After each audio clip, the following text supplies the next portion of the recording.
বন্ধুরা, আজকে তোমাদের দেখাবো গুগল ক্রোমে থার্ড পার্টি কুকিজ নামে একটি অপশন আছে, সেটি কিভাবে বন্ধ করতে হয়। এই থার্ড পার্টি কুকিজটি কেন বন্ধ করা প্রয়োজন তা ভিডিওর শেষে আলোচনা করব। তাহলে চলো বন্ধুরা, ভিডিওটি শুরু করা যাক।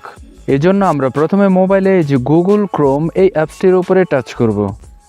টাচ করার পরে উপরে ডান দিকে 3 ডট আছে, এটার মধ্যে টাচ করব। এবার একটু নিচের দিকে দেখো সেটিং নামে একটা অপশন আছে, এটার মধ্যে টাচ করব। টাচ করার পরে এই যে এখানে দেখো প্রাইভেসি অ্যান্ড সিকিউরিটি, এটার মধ্যে টাচ করব।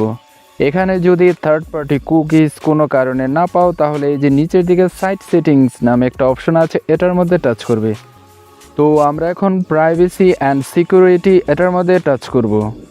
টাচ করার পরে এই যে দেখো থার্ড পার্টি কুকিজ, এটার মধ্যে টাচ করব।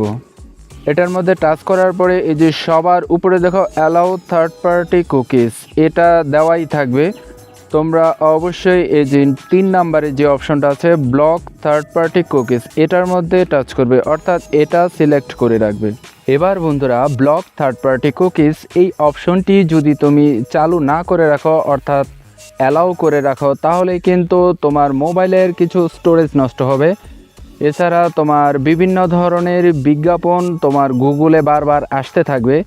সবচেয়ে বড় যে সমস্যাটি হবে সেটা হচ্ছে তুমি কোন কোন ওয়েবসাইট ভিজিট করছো সেটা কিন্তু থার্ড পার্টি কুকিজ হিসেবে থেকে যায়। এর ফলে তোমার ব্যক্তিগত তথ্য কিন্তু হ্যাক হওয়ার একটা সম্ভাবনা থেকে যায়। আশা করি বন্ধুরা বুঝতে পেরেছো থার্ড পার্টি কুকিজ এটা কেন ব্লক করে রাখা প্রয়োজন। বন্ধুরা, ভিডিওটি যদি ভালো লাগে তাহলে লাইক, কমেন্ট, শেয়ার এবং সাবস্ক্রাইব করার অনুরোধ রইল।